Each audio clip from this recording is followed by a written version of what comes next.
A story of loss, justice, and the cost of a single choice. He had exactly 8 seconds. 8 seconds between the sound of a woman screaming in the dark and the moment he would have to choose his daughter's birthday dinner waiting one floor above, or the desperate voice of a stranger echoing up from the concrete below. 8 seconds, where every lesson the Navy had drilled into his bones fought against every promise he'd made to himself the day he buried his wife. He was done being a weapon, done making choices that cost people everything. He was just a janitor now, a father, a man trying to hold two pieces of a broken life together with bare hands. He chose wrong, or maybe he chose right. He still isn't sure. Before we go any further, if stories like this hit you somewhere deep, somewhere you weren't expecting, subscribe to this channel and turn on notifications so you never miss what comes next. Drop a like if you're already feeling it, and tell me in the comments, what city, what country are you watching from? I want to see how far this story travels. Now let's go. The mop handle was cracked along the lower third, had been for about 6 weeks, and every time Damon Cross dragged it across the linoleum floor of Jefferson Elementary's East Corridor, it reminded him with a small, sharp torque that he still hadn't filled out the maintenance request form.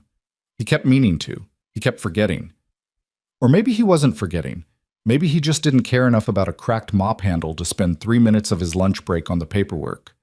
That was the honest answer, and Damon Cross was nothing if not honest with himself about the small things. It was the big things he'd learned to leave alone. He finished the corridor at 4:47 in the afternoon, same as every Thursday, ran the mop bucket back to the utility closet at the far end of the building, and changed out of his work shirt in the narrow bathroom that smelled permanently of bleach and old rubber. He pulled on a clean gray Henley, splashed water on his face, looked in the mirror for exactly as long as it took to confirm he was presentable, and looked away. The face in his mirror was 37 years old and looked it. Not bad, not broken, just used. There was a scar that cut from the left side of his jaw toward his ear, thin and white now, barely visible unless the light caught it at a specific angle.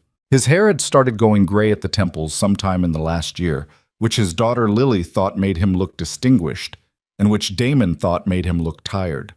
Both of them were probably right. He locked the utility closet, clocked out at the front desk with a nod to Marcy the receptionist, who was already pulling on her coat, and walked out into the October air. Lily was waiting for him on the front steps of the after-school program 2 blocks over, sitting with her backpack on her lap, and her chin tilted up at the sky, watching something. A bird maybe, or a plane, or just a cloud she'd decided was interesting. She was 9 years old, and she approached the world with a curiosity so unguarded it sometimes made Damon's chest ache in a way he couldn't name. She spotted him half a block away, and her face did the thing it always did. This instantaneous, unfiltered smile that broke across her features like she hadn't seen him in a month instead of 8 hours. "Dad." She stood up, swinging the backpack over one shoulder. "You're 3 minutes late." "Traffic," he said. "You walked." "Emotional traffic." He reached out and she grabbed his hand without ceremony, the way she'd been doing since she was small enough to fit in the crook of his arm. "Happy birthday, kid." "You already said that this morning." "I'm saying it again." She leaned against his arm as they walked, her shoulder bumping against his ribs. "Are we still going to Rosario's?" "Made the reservation 2 weeks ago." "And you're getting the boring pasta again?" "I like the boring pasta." "It's literally just butter and noodles, Dad." "It's linguine aglio e olio, and it is a masterwork of restraint." Lily made a sound that was half laugh, half exasperated sigh, the specific combination she'd inherited from her mother, and Damon felt it the way he always did, this small, clean grief that passed through him like wind through an open window. There and gone. He'd learned not to hold on to it too long. Sarah had been dead for 4 years. 4 years, 3 months, and 11 days. Though he'd stopped counting somewhere around month 20. She'd gotten sick 2 years before that, soft-spoken diagnosis in a beige office, stage 3 ovarian cancer, treatable, they said, aggressively so. And for a while they'd believed that. They'd fought it the way they'd fought everything in their marriage. Together, without a lot of drama, with a stubbornness that he'd always thought would be enough. It hadn't been enough. Rosario's was a 20-minute walk from the school, which took them through the merchant district and then down into the lower downtown blocks where the buildings got older and the streetlights came on earlier because the overhead canopy of parking structures blocked out the last of the afternoon light. It was a route Damon had walked dozens of times. He knew the cracked section of sidewalk outside the dry cleaner, knew to steer Lily around the puddle that appeared every time it rained near the corner of 5th and Larimer, knew the sound of the parking garage on Weston Street. That low, specific echo of a structure that went 4 stories underground, concrete and car exhaust, and the squeal of tires on turns too sharp. He heard it before he saw it. Not tires, not exhaust. A woman's voice, sharp and cut off.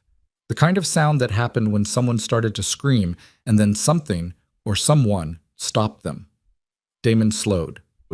Lily looked up at him. What? Hold on. He stopped walking entirely, listening. The garage entrance was 30 feet ahead, a ramp descending into fluorescent yellow light. A car passed on the street above. Wind moved between the buildings. Then, again. Low, urgent, the unmistakable register of someone trying not to make noise because making noise had become dangerous. Stay right here, Damon said. Lily's hand tightened around his. Dad, right here. You don't move. You understand me? He looked at her until she nodded, the smile gone from her face, replaced by something older that he hated seeing there. I'll be 30 seconds. You stay at this exact spot. He let go of her hand and moved toward the ramp. Later, the news would describe what happened next in the language of action sequences. Dramatic intervention, heroic takedown, bystander subdues 3 attackers. The footage from the garage's security camera, leaked within 48 hours and viewed 11 million times in the first week, would show 12 seconds of footage that appeared almost choreographed in its efficiency. It wasn't choreography. It was something older and more automatic than that. What Damon saw when he reached the bottom of the ramp. A woman, mid-30s, pressed against the driver's side door of a silver sedan, one man gripping her forearm, a second positioned to her left with something in his hand that caught the light, a third standing back near a concrete pillar with his arms crossed like he was supervising. The woman's jacket was torn at the shoulder. Her briefcase was on the ground, contents scattered. She was not crying. She was very still, and she was watching the men with an expression Damon recognized. Not fear exactly, but the precise, controlled management of fear, the kind of look that meant she was calculating, measuring, waiting for any opening at all. The man holding her arm was talking. Damon heard pieces of it as he came off the ramp. Your company, families like mine. You people don't get to just walk away. Damon didn't announce himself. He didn't say hey or stop or police. He covered the 20 feet between the ramp and the nearest man in 4 seconds, which was the one standing back near the pillar, the supervisor, who turned at the sound of footsteps and had just enough time to register surprise before Damon's forearm connected with the side of his neck in a controlled strike that dropped him immediately. The second man, the one with the object in his hand, a length of metal pipe, Damon clocked it now, turned and swung, and Damon stepped inside the arc of the swing, took the impact on his left shoulder instead of his skull, and put the man on the ground with a move that he had performed so many times under so much higher stakes that his body simply did it without consulting him. The third man, the one holding the woman, released her and came at Damon with something between rage and panic, and that fight lasted approximately 4 seconds and ended with the man face down on the concrete, breathing but not going anywhere. 12 seconds total, beginning to end. Damon straightened up. His shoulder hurt where the pipe had caught it. His heart rate was elevated, but not dramatically so. He looked at the 3 men on the ground, all breathing, none of them in any danger of serious injury unless one of them was stupid enough to get up and try again. And then he looked at the woman. She was still against the car door, still in the same precise stillness. She was staring at him with an expression he couldn't read. You okay? He said. It took her a beat to answer. Yes. Her voice was steady. Yes. Thank you. Your phone working? She blinked, looked at her hand, registered that she was somehow still holding her phone. Yes. Call 911. Tell them the garage on Weston, 4th level down. 3 individuals who need police assistance. He glanced at the man near the pillar who was starting to stir. Tell them to hurry. Wait. She pushed off from the car. Who are you? What's your... But Damon was already moving back toward the ramp because his daughter, was standing alone on a street corner 30 feet above him, and it was her birthday, and he had already been gone 45 seconds longer than he'd promised. Lily was exactly where he'd left her. She had her arms crossed and her chin up, the posture she used when she was trying to look unbothered, which she had also inherited directly from her mother. 30 seconds, she said. Sorry. He reached her and did a fast visual check. Same thing he'd always done. Automatic, the same way he checked doorways and sightlines. Just part of how he moved through the world. She was fine. She was fine. Fine. What happened? Someone needed help. Are they okay? They will be. Lily studied him for a moment, the way she did sometimes. This long, considering look that made him feel like she understood more than she let on. Then she uncrossed her arms and took his hand again. Your shoulder's doing the thing, she said. What thing? The thing where you hold it weird because it hurts, but you don't want to say it hurts. He looked down at her. When did you start noticing that? Always. She tugged him gently in the direction of Rosario's. Can we still make the reservation? We're going to make the reservation. And you'll get the boring pasta. And I'll get the linguine. She walked beside him, close enough that their arms touched, and for a few minutes neither of them said anything, just moved through the early dark with the sound of sirens beginning somewhere behind them, far enough back that it was easy to pretend it had nothing to do with them at all. The thing about Damon Cross was that he had spent years becoming someone who didn't cause ripples. After he left the Navy, medical separation, shoulder damage, classified circumstances that he'd signed papers agreeing not to discuss, he had come home to Sarah and Lily in their house in Denver, and he had decided, with the same deliberate discipline he'd applied to everything in his life, to become invisible, not depressed, not defeated, just small, contained. He had wanted a life that fit inside a defined perimeter. He took the janitorial job at Jefferson Elementary because it paid steadily and ended at 5 and left his evenings free for Lily's homework and her Thursday soccer practice, and her increasingly sophisticated opinions about animated films. He'd sold the house after Sarah died and moved them into a 2-bedroom apartment on Glenwood, close enough to the school that he could walk her in the mornings. He had 2 friends, Marcus, a retired firefighter he'd met at a grief support group he'd attended exactly 4 times before deciding group processing wasn't for him, and Elena, who lived upstairs and watched Lily on the rare evenings Damon had to work late. He played basketball on Saturday mornings at the rec center. He read at night after Lily was asleep. He didn't date. He didn't talk about the military. He had built a life that was quiet and functional and safe, and he had been, if not happy, then something close enough to it that most days the distinction didn't matter. That was before the parking garage. The story broke the next morning. Unidentified man disarms 3 attackers, rescues. CEO vanishes before police arrive.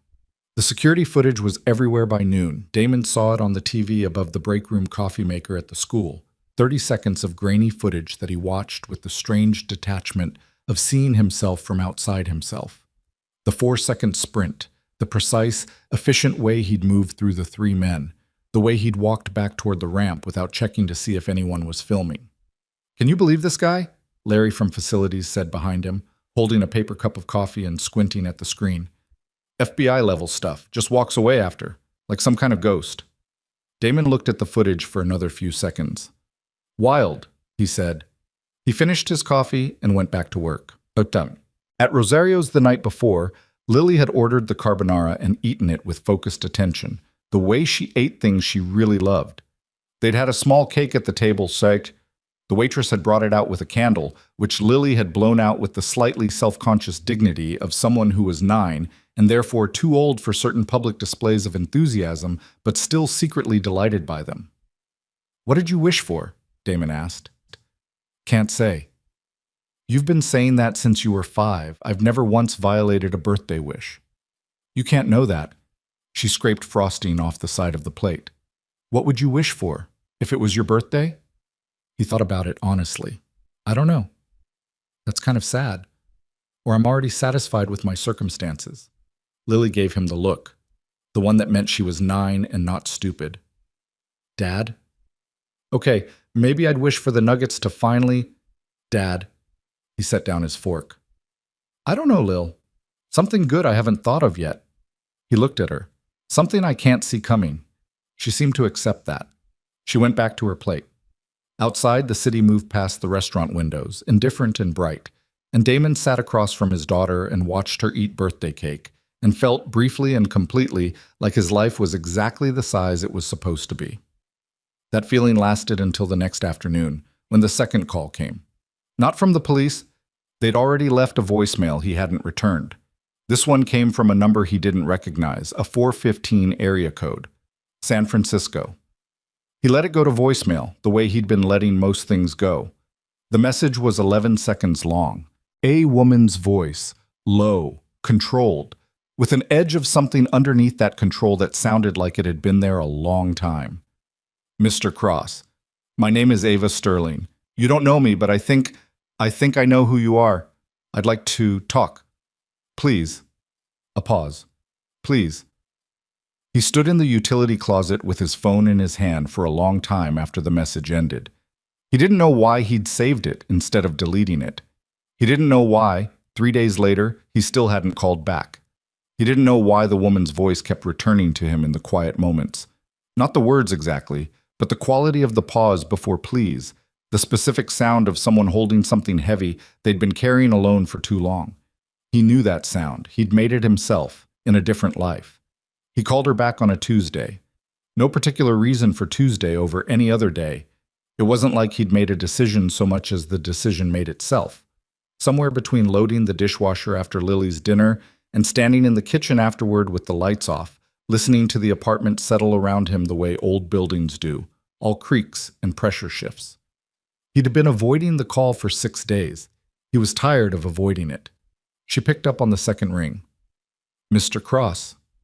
No surprise in her voice, which meant she'd been expecting him to call eventually, which meant she was someone who understood patience as a strategy. Thank you for calling me back. You said you know who I am, he said. No preamble. He'd never been good at preamble. How? A pause. Not the hesitation of someone thinking, more like someone deciding how much of the truth to lead with. The security footage. The way you moved. I had someone look into Navy SEALs who served in a specific operational window. Your face came up. My file is sealed. Most of it. Another pause. I have resources. He leaned against the kitchen counter. Outside the window, the Glenwood street light had been flickering for 2 weeks, and the city still hadn't fixed it. What do you want, Ms. Sterling? I'd like to meet you in person. That's not an answer to the question. She was quiet long enough that he thought the call might have dropped. Then, I owe you something, more than I can explain over the phone. Her voice had shifted slightly, not softer exactly, but less managed. Something underneath the composure beginning to show itself. I know that's not a satisfying answer. I know you don't have any reason to trust me, but I'm asking you anyway. Damon looked at the flickering streetlight, thought about Lily asleep in the next room, thought about the way the woman in the parking garage had gone still rather than panicked, the particular quality of someone who'd learned to manage fear rather than feel it. Denver, he said. I don't travel. I'll come to you. He gave her the address of a diner on Colfax he'd been going to for 3 years, where the coffee was bad and the booths were private and nobody cared who you were. Thursday, he said, 10 o'clock. I'll be there. He hung up and stood in the dark kitchen for a while longer, not thinking about anything specific, just listening to the building settle and the streetlight flicker and the sound of his daughter breathing through the baby monitor. He still kept on the kitchen counter, even though she was 9 and had told him twice it was embarrassing. He still wasn't sure why he'd agreed to meet her. He told himself it was curiosity. That was easier than the other thing. The faint, uncomfortable recognition that the woman's voice had reminded him of something or someone, without him being able to say exactly what. The story had not gone away the way Damon had hoped. By the end of the first week, 4 separate news outlets had dedicated resources to identifying the garage man, as the tabloids had taken to calling him. 2 of them had run phone-in tip lines. One had offered a $10,000 finder's fee for confirmed identity, which seemed excessive for what amounted to a parking garage altercation that had left 3 men with bruised egos and minor injuries.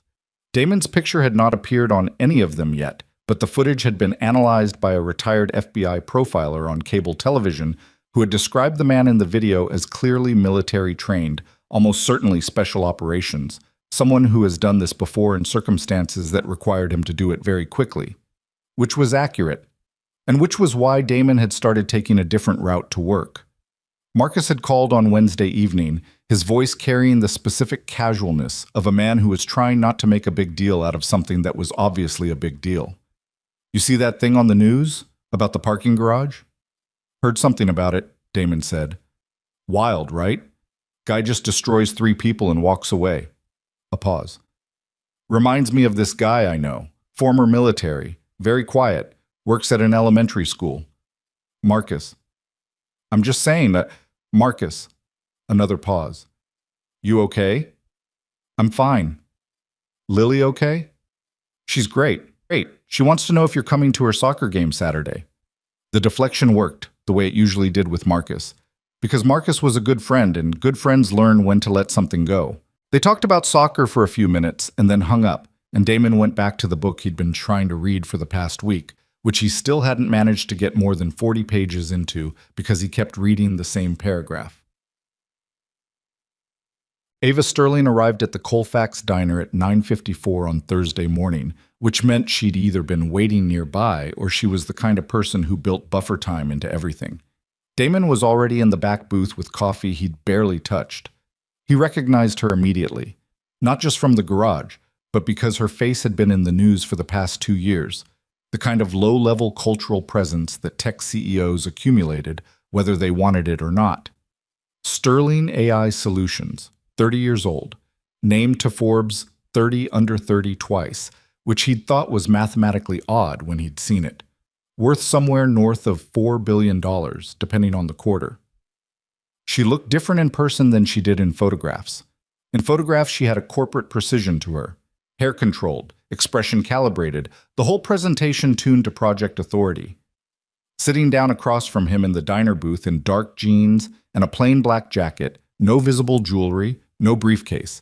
She looked like someone who'd taken all of that off deliberately, like removing armor before a conversation that didn't need it. She also looked like she hadn't slept well in several days. "You found it okay?" he said. "GPS."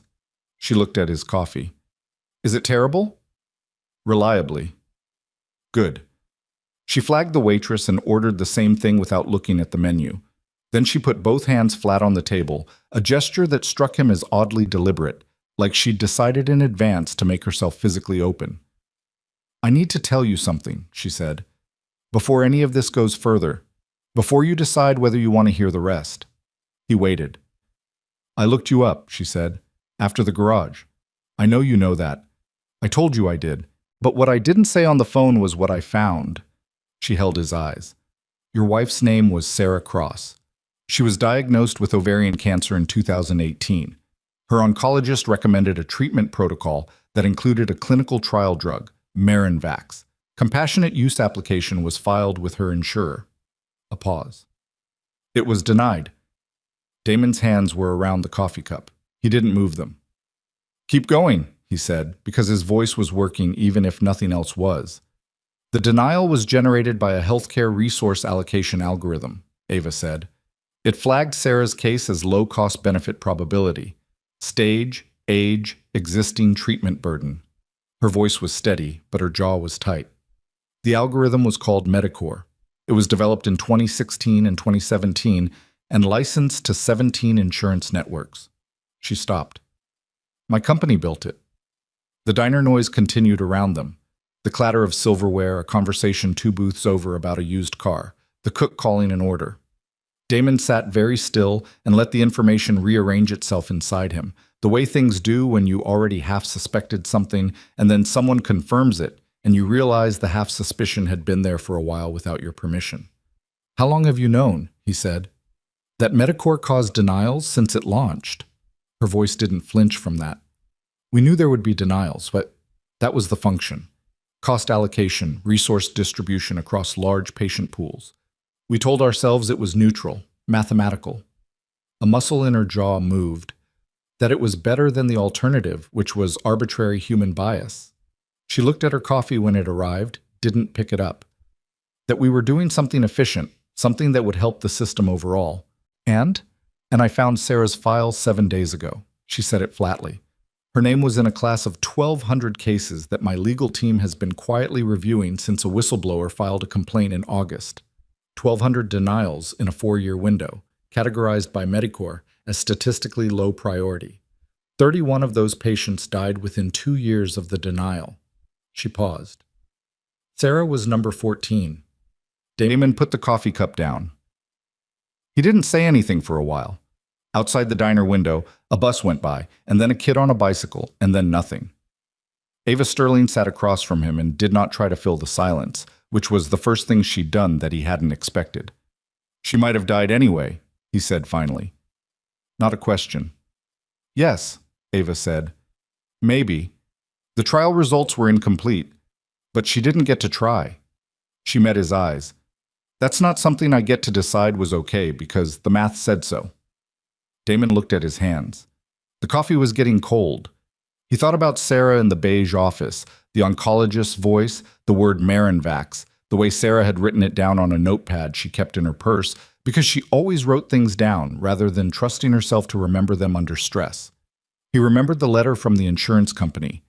He remembered reading it twice because the first time it hadn't processed. He remembered Sarah taking it from him gently and setting it on the counter and saying, "Okay, what else do we try?" He remembered what it had felt like to run out of things to try. "You came here to tell me this in person," he said. "Yes." "Why?" "You could have sent a lawyer, filed something, sent a check with a lot of zeros." "Because you saved my life," Ava said, "and I had to look you in the face." She said it without drama, just the plain weight of it. "Because you're a real person, and Sarah was a real person, and I spent too long letting both of you be numbers." Damon looked at her for a long time. She didn't look away. There were shadows under her eyes and something in her expression that he recognized as the specific exhaustion of someone who had been carrying a truth they'd been avoiding and had finally stopped running from it. He didn't forgive her. He wasn't anywhere close to forgiving her. But he also didn't stand up and leave, which surprised him a little. "How many people knew about the denials internally?" he said. "Enough." Her voice was flat again. "More than should have." "And nobody said anything." "They said things," Ava said, "to the legal team, who said things to compliance, who said the exposure was manageable." She looked at him steadily. "I'm the one who let that answer stand. That's on me, not on a committee." He picked up his coffee. It was cold and bad, and he drank it anyway, because it gave him something to do with his hands. "What do you want from me?" "Nothing," she said immediately. "That's not true." She was quiet for a moment. "I don't want anything. I came because you deserve to know, because when I found your name in that file, I had 2 choices. Know and hide it, or know and tell you. And I couldn't—" She stopped, started again. I couldn't be the kind of person who hides it." "Good for you," Damon said. "Not cruel, just honest. That doesn't help my daughter." "No," Ava said. "It doesn't." The silence that fell between them this time was different from the first one. The first had been shock-shaped, the specific quiet of information hitting. This one was something else, the quiet of 2 people sitting in the remains of a catastrophe, neither of them sure what you were supposed to do next. "I'm working on a response," Ava said finally. "A real one. Not a settlement, not a quiet fund that processes claims in the background. I want to open the records, all of them. I want the 1,200 cases reviewed independently." She paused. "I want Medicare decommissioned." "What does your board say?" Something moved across her face, something wry and tired. "My board is deeply concerned. I'll bet. We're having what you might call vigorous ongoing discussions." Damon looked at her. She looked back. And for a moment, just a moment, he saw past the composure and the precision and the 30-year-old billionaire and saw a woman who was genuinely scared of what she'd built and genuinely more scared of pretending she wasn't. "How did they find you?" he said. "The men in the garage. Was that about Medicare?" Ava's expression shifted slightly. "One of them, the one who was talking. His name is Roy Calder. His son was in the Medicare denial set. 19 years old, denied a treatment authorization for an aggressive lymphoma." Her jaw worked. "He died 9 months ago." Damon said nothing. "Calder found out about the whistleblower complaint through a patient advocacy group, found my schedule through—" She shook her head. "I don't know exactly how. He's not an unintelligent man." She paused. He's a devastated man. There's a difference. I know, Damon said. She looked at him when he said it. Really looked, the way she hadn't quite let herself do yet. I know you do, she said quietly. He didn't tell Lily about the meeting. He wasn't sure how to begin that conversation, and also wasn't sure it was his to have. Not yet. He came home, made pasta, actual pasta, not the linguine, something with sausage and peppers that Lily liked, and sat across from her at the small kitchen table while she talked about a disagreement she'd had with her best friend Priya over whose turn it was to pick the game at recess. And then she said it was definitely her turn because she let me pick last Thursday, Lily said. But I don't think that counts because it rained and we didn't even play. That seems like a reasonable argument, Damon said. That's what I said, but she said a pick is a pick. What did you end up playing? Lily looked momentarily caught. Her thing. So it resolved. It resolved, but I still think I was right. Sometimes both of those things can be true, she poked at her sausage. Did something happen today? You're doing the quiet thing. What quiet thing? The thing where you're quiet, but in a different way than normal quiet. He looked at her. 9 years old, and she cataloged his moods with the precision of someone who'd spent her whole life paying attention to him, who'd had to, maybe, because for a long time he'd been the only constant thing in her world. It was one of the things about single parenthood that nobody warned you about, the way your kids watched you, the way they became tiny experts in your silences. I had a hard conversation today, he said, an honest one. Good hard or bad hard? I don't know yet. Lily nodded, accepting this in the way she accepted most things about him, without pushing, with the particular patience of a kid who'd learned that some things took time to land. Priya's mom said she saw you on the news, she said, returning to her food, like that she thought it might be you, in the parking garage video. Damon was quiet for a beat. What did you say? I said you were a janitor. She looked up at him, completely neutral. Which is true. He held her gaze. Yes, it is. She went back to her food. Dad? Yeah. You don't have to tell me stuff just because I ask, but I want you to know I know things aren't always simple. He set down his fork. When did you get so sharp? Mom was smart, Lily said simply, not sadly, just as a fact she'd made her peace with. Yeah, he said. She was. Roy Calder was released on bail 7 days after the garage incident. Damon found out from Marcus, who'd heard it from a friend at the DA's office, which was the way information traveled in their particular social ecosystem. Not directly, always through 2 or 3 filters. The charge had been reduced from assault with a deadly weapon to criminal threatening plus unlawful restraint, and the bail amount was something Damon's brain processed flatly, without the anger it probably deserved. What he felt instead was something more complicated.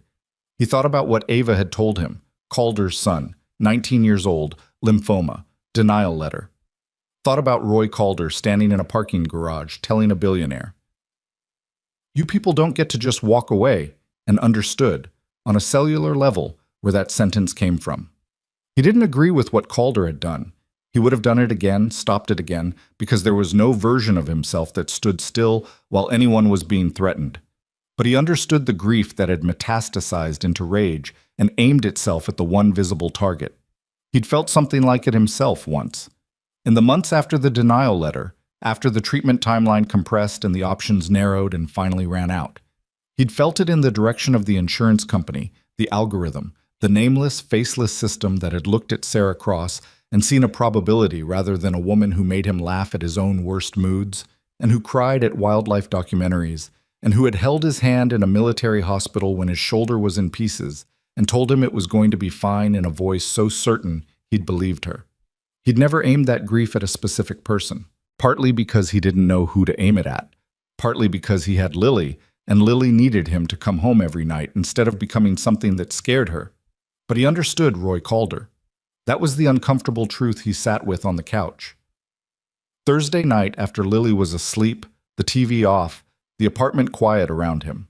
Understanding wasn't forgiveness, and it wasn't agreement. It was just the thing you were left with when you knew grief well enough to recognize it, wearing someone else's face. Ava called him on Friday afternoon. He almost let it go to voicemail. Then he didn't. Something happened, she said, before he could speak. He was on his lunch break, sitting on the loading dock behind the school, the October air cold enough now that his breath showed. Tell me. Calder's out on bail. You probably know that. I heard. My security team intercepted a communication this morning. He's been in contact with two men we don't recognize, different from the ones in the garage. The language is... A pause.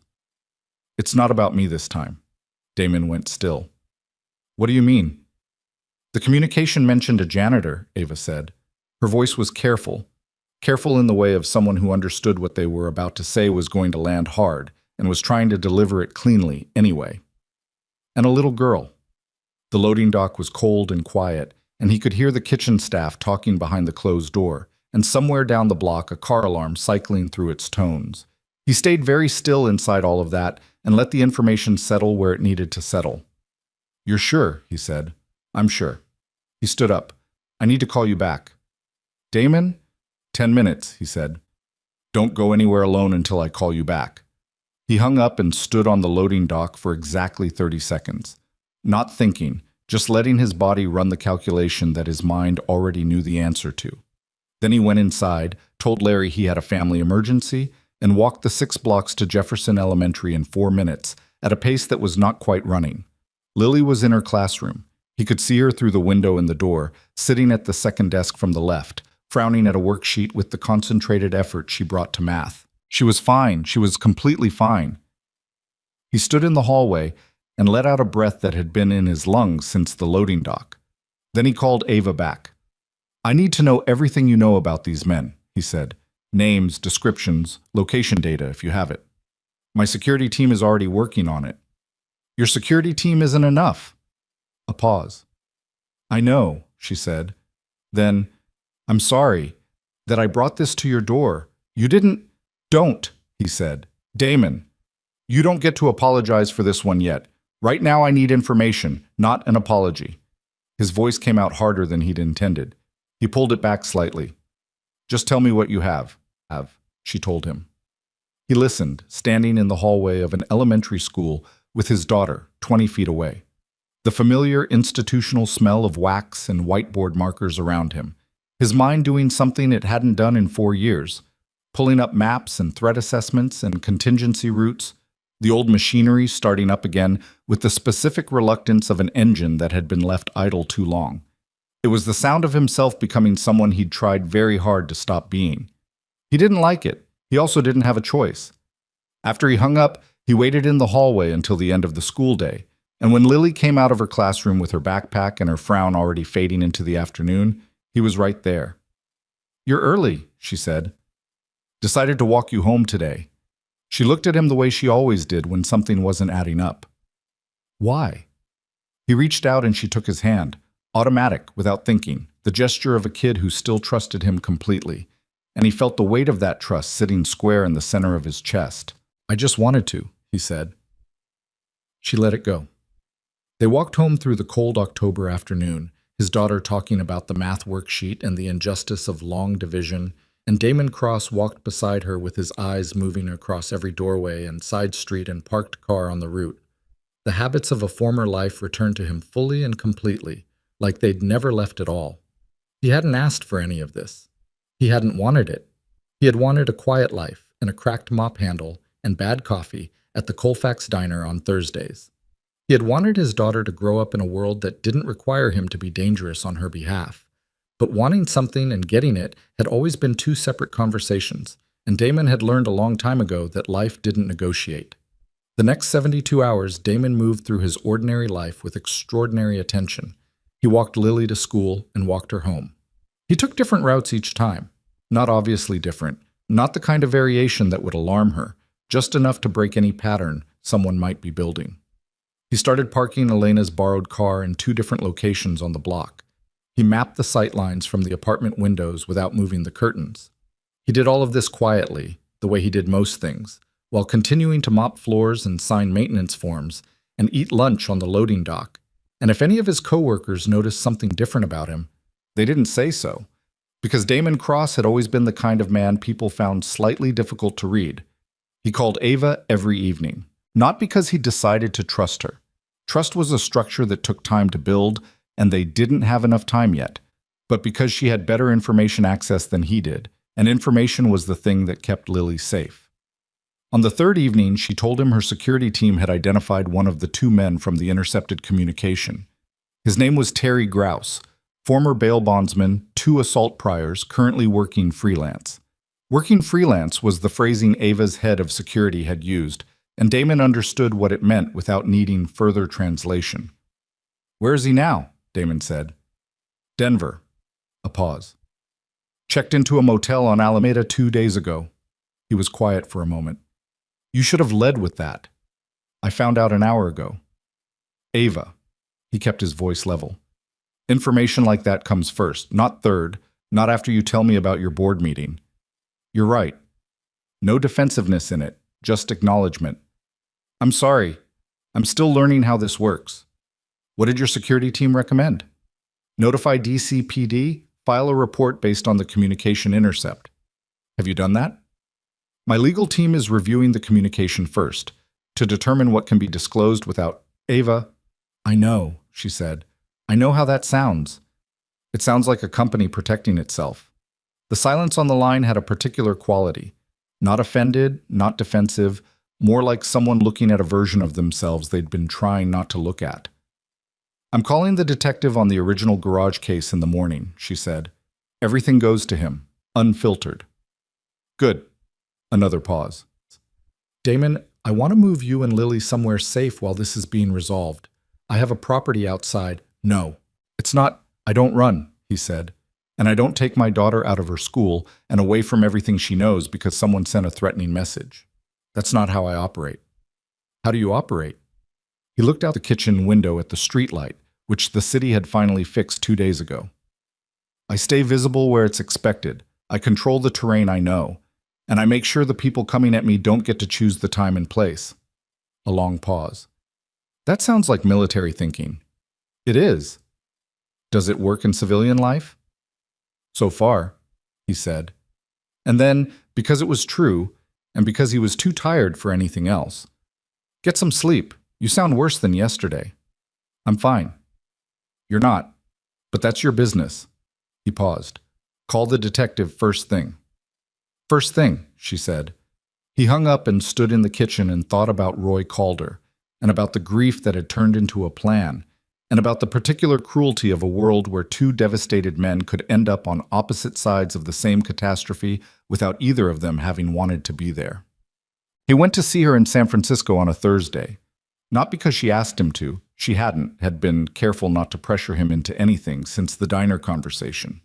He went because she'd called on Wednesday to tell him she was ready to make the internal disclosure to her board, that she intended to present the full Medicore findings herself rather than let the legal team manage the framing, and something in the way she described it, the flatness, the specific exhaustion of someone bracing for impact, made him think she needed to say it to a face rather than a phone. He arranged for Elena to take Lily for 2 nights, told her it was work-related, which Elena accepted without comment, because Elena was perceptive and kind, and had learned over 3 years of living upstairs that Damon Cross rarely explained himself in more words than necessary. He took the early flight and got a cab from SFO and arrived at Sterling AI's headquarters on Market Street at 10 in the morning. The building was newer than he'd expected, glass and clean lines, the architecture of an industry that still believed its own story. A woman at the front desk gave him a badge and walked him to an elevator that opened directly into a conference room on the 14th floor, and Ava was already there, standing at the window with her back to the door, looking out at the bay. She turned when he came in. She was wearing the same kind of controlled professional presentation he'd seen in photographs. Dark blazer, hair back. But her eyes were different from the diner. Sharper and more tired, and something in them that had moved slightly closer to the surface than she usually allowed. "You came," she said. "You sounded like you needed someone in the room who wasn't on your payroll."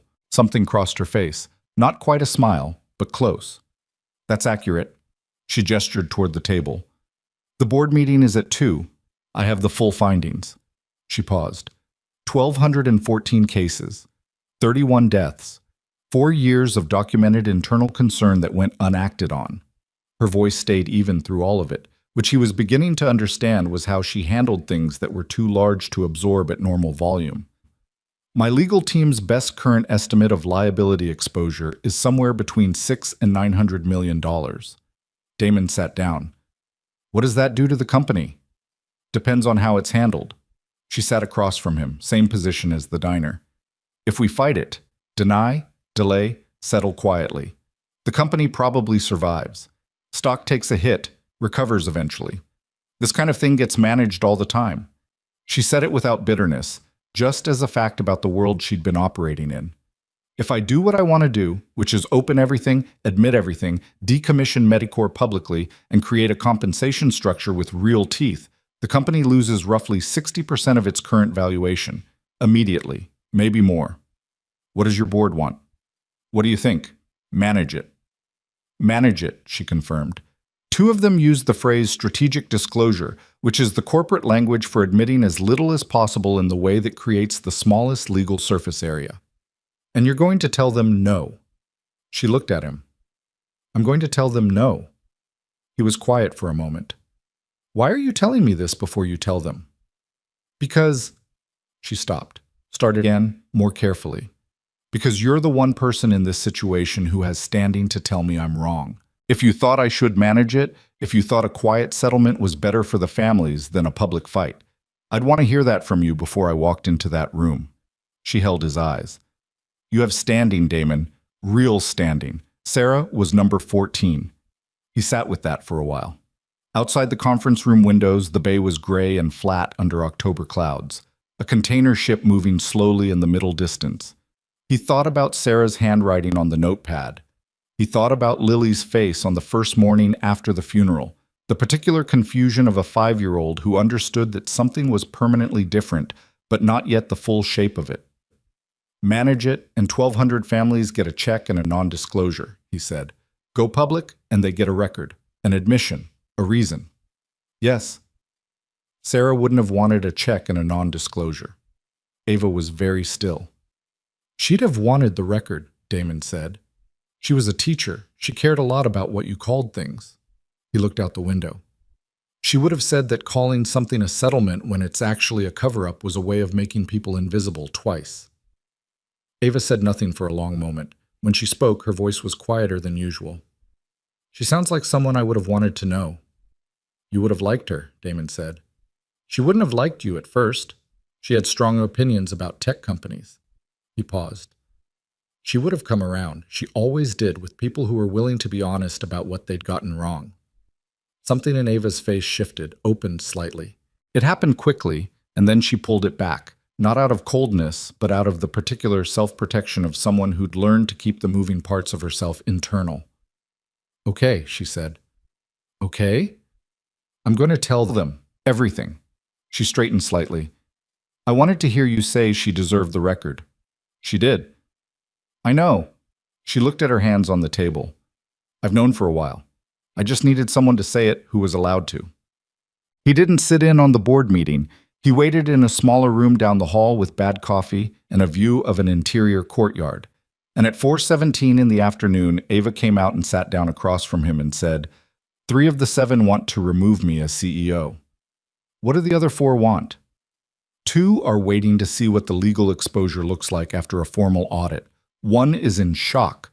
1, she exhaled. 1 said she'd been waiting for this conversation for 2 years. That's someone who knew. Someone who had concerns that got managed. Ava's jaw tightened briefly. We'll be having a separate conversation about that. What happens now? I retain control for the moment. I've committed to a full independent audit, which the board can't block without triggering other issues. She looked tired in a way that wasn't just the meeting. Medicor gets suspended pending the audit. That was non-negotiable on my end. They accepted it because the alternative is messier. She paused. The public disclosure is next.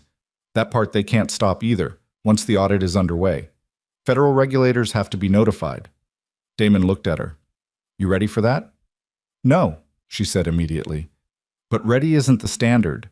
The standard is whether it's right. She picked up her coffee, realized it was the same terrible temperature as his, set it back down.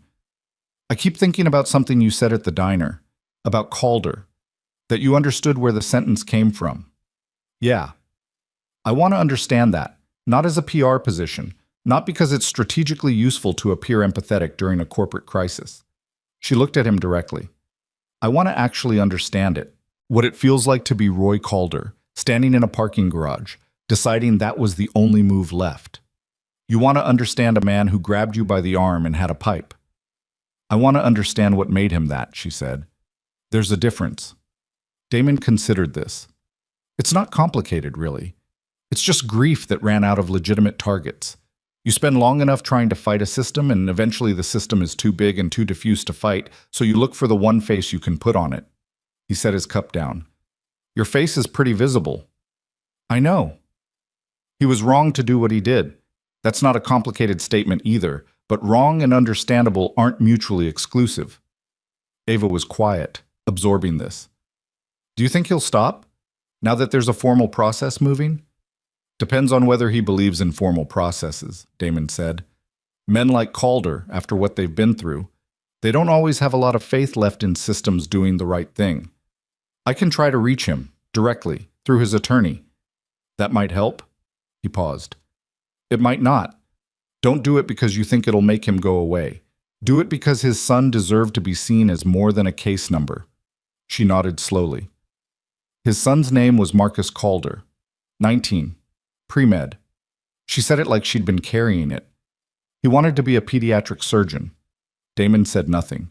There was nothing useful to add to that, and he'd learned a long time ago that sometimes the right response to something terrible was just to let it be terrible without trying to frame it into something more bearable. They sat in the small room with the bad coffee, and outside the courtyard was getting dark, and after a while Ava said, "Thank you for coming. Don't thank me yet. You still have the hard part ahead." I know. She looked at him. Why did you come, really? You could have just taken my calls. He thought about it honestly, the way he always tried to. Because I needed to see if you'd actually do it. Walk into that room and say it out loud. And you did. He stood up. That doesn't fix anything. It doesn't bring Sarah back, and it doesn't give Roy Calder his son. But it's the beginning of something real instead of something managed. He picked up his jacket from the back of the chair. That matters. She stood too. I'm going to need... She stopped, started differently. This process is going to get ugly. The board, the media, federal investigators. It's going to be a long time before it resembles anything clean. Things that matter usually are. Will you... She stopped again. He could see her deciding whether to ask. I don't have a right to ask you for anything. I want to be clear about that. You don't owe me anything. Ask, he said. Will you stay involved? Not as a legal witness, not as a... I just mean, as someone who tells me when I'm getting it wrong. She said it without pretense. Because I will get it wrong. I know how I operate. I go fast and I trust data over instinct, and I miss things that are right in front of me. I missed 1,200 things for 4 years. Her voice didn't break on it, but it came close. I need someone who's not afraid to tell me when I'm becoming the problem again. He looked at her for a long moment. She looked back, not pleading, not performing, just asking, the way you asked something from someone when you had no leverage and no entitlement, and just the plain need of it. I'll think about it, he said. It wasn't a yes, but it wasn't a no, and she understood the difference.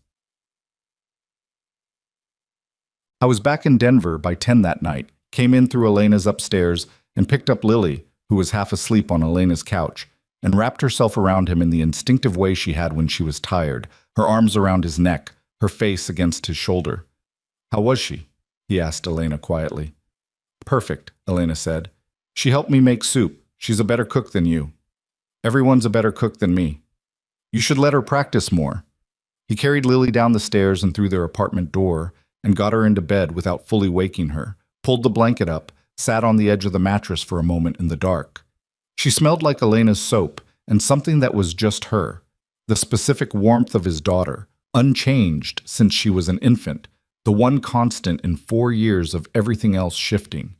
He sat with it for a moment, the weight of the day pressing down and the particular relief of this moment holding it back.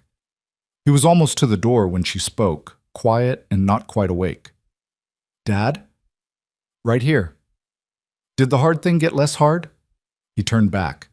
She was looking at him through the dark with the unfocused gaze of someone balanced between sleep and consciousness. Getting there, he said. Okay. She was already drifting. Good. He closed the door quietly. Bote. Roy Calder's second move came 6 days later, and it came faster than Damon had expected, which meant either Calder was less patient than he'd calculated, or someone had given him a reason to accelerate. He found out about it the way he'd been finding out about most things. From Ava, at 7 in the morning, his phone buzzing on the nightstand before his alarm. Terry Grouse rented a car yesterday, she said. Cash. It's on a street 2 blocks from Jefferson Elementary. Damon was already sitting up. How long ago did you find this out? 20 minutes. I called you the moment I... Where's your head of security? On the line with DCPD right now. He was already out of bed and moving toward the hallway. Lily's door was still closed. He pushed it open. She was asleep, tangled in her blanket the way she always was, her hair everywhere, completely fine. He pulled the door half shut and went to the kitchen window, looking out at the street below. The morning was gray, early light, 2 people walking dogs on opposite ends of the block. A delivery truck idling on the corner. Nothing that looked wrong, which meant nothing, because things that looked wrong usually weren't, and things that were wrong usually looked like everything else. I'm keeping her home today, he said into the phone. Agreed. My security team can have someone, no outside people near my daughter, he said. That's a hard line. A pause. Damon, you can't manage this alone. I'm not alone, I have Marcus. He was already pulling up the contact on his other hand. And I know the terrain and Grouse doesn't. That matters more than numbers. What can I do, she said, and there was nothing performative in it. Just the genuine helpless question of someone who understood that in this particular moment, $4 billion was worth almost nothing. Keep feeding me information and stay inside today. I have a board call at inside, he said. Remote. Another pause. Okay. He called Marcus, who picked up on the first ring because Marcus always picked up on the first ring, a habit from 30 years of firefighting where the phone that rang before dawn was never about something good. I need you, Damon said. Tell me where, Marcus said, without asking why, which was the whole reason Damon had called him first. He told him. Then he went and made coffee and sat at the kitchen table with his phone and the street view on his laptop, and the specific narrow focus that settled over him in moments like this. Not calm exactly, more like the opposite of scattered. Everything unnecessary falling away. The grief and the complication and the impossible question of what Ava Sterling meant to him and what he meant to this whole unraveling situation. All of it moving to the perimeter, leaving just the terrain and the threat and the variables he could control. Lily came out of her bedroom at 7:30 in her pajamas, hair a disaster, squinting at him the way she did before she'd been awake long enough to assemble her face. Why aren't you at work? She said. Took the day. She got herself a glass of water from the sink and drank half of it standing there. I have school. You're staying home today. She put the glass down and looked at him, and he could see her running through what she knew, which was more than he told her, and less than the whole picture. Is it the parking garage thing? She said. He'd underestimated her. He did it periodically, forgot that she was 9 going on something much older, and each time he forgot, she reminded him. There are some people I need to deal with, he said. It's not dangerous for you at home. But it's not safe at school. Safer here today. She pulled out the chair across from him and sat down. Her hair was still a disaster. She looked so much like Sarah when she was thinking hard that it cost him something every time. Are you going to be okay? She said. Yes. That was fast. I know what I'm doing, Lil. She looked at him for a moment longer. Then, can I have the iPad for a school day if it's technically not a school day? Yes. And cereal instead of eggs? Yes. Okay, she said, and went to get the cereal. And Damon sat at the kitchen table and watched his daughter pour milk over her cereal and felt the particular sharpness of loving someone that much in a moment that required him to be completely clear-headed, the way it both helped and cost him at the same time. Marcus arrived at 8. He was a large man, gray-bearded, with the patient economy of someone who had spent decades managing emergencies without panicking, and he came in through the back entrance with 2 coffees from the place on 14th and sat down at the kitchen table and listened while Damon told him everything. Not just Grouse in the car. All of it. Ava, Medicor, the diner conversation, Sarah's file. When Damon finished, Marcus was quiet for a while. Then he said, "You've been carrying this for 2 weeks." "Yes." "By yourself?" "Mostly." Marcus looked at his coffee. "Why didn't you call me sooner?" "I didn't know what to do with it yet." "You don't have to know what to do with it to tell someone," Marcus said. Not accusatory, just honest, the way Marcus was always just honest. "I know," Damon said. "I'm telling you now." Marcus nodded slowly. "Sarah's treatment. You really think the algorithm? The company thinks it. Ava told me herself." Damon looked at his hands on the table. She didn't know Sarah specifically, but she knew the system did this. She knew, and she let the legal team manage it. Marcus sat with that. "And now?" "Now she's blowing it up. Publicly. All of it." Damon paused. "I think she means it." "You believe her?" "I believe she's doing it. Believing why she's doing it, that's more complicated." Marcus looked at him, the long, level look of a man who had known him for 4 years and understood the specific way Damon Cross arrived at conclusions. "What do you need from me today?" "Eyes on the street, second set. I'll cover the school route, you cover the apartment perimeter." "And if Grouse shows?" "He doesn't get near the building," Damon said. "That's the only objective." Marcus nodded. "And you?" "I stay here until we know where he is. Then we go to him instead of waiting for him to come to us." "That's very military of you." "It's very effective is what it is." Marcus picked up his coffee. "Okay," he said. "I'm in." Grouse made his move at 11:40 in the morning, which was when Damon had walked 3 blocks to the corner store for Lily's lunch supplies. Not because he'd stopped being careful, but because he'd been watching the rental car via the feed from a traffic camera Ava's security team had accessed, and the car hadn't moved all morning, and that had made him briefly a fraction of a degree less focused than he should have been. He knew it the second he came back around the corner and saw a man standing at the entrance of his building who hadn't been there 11 minutes ago.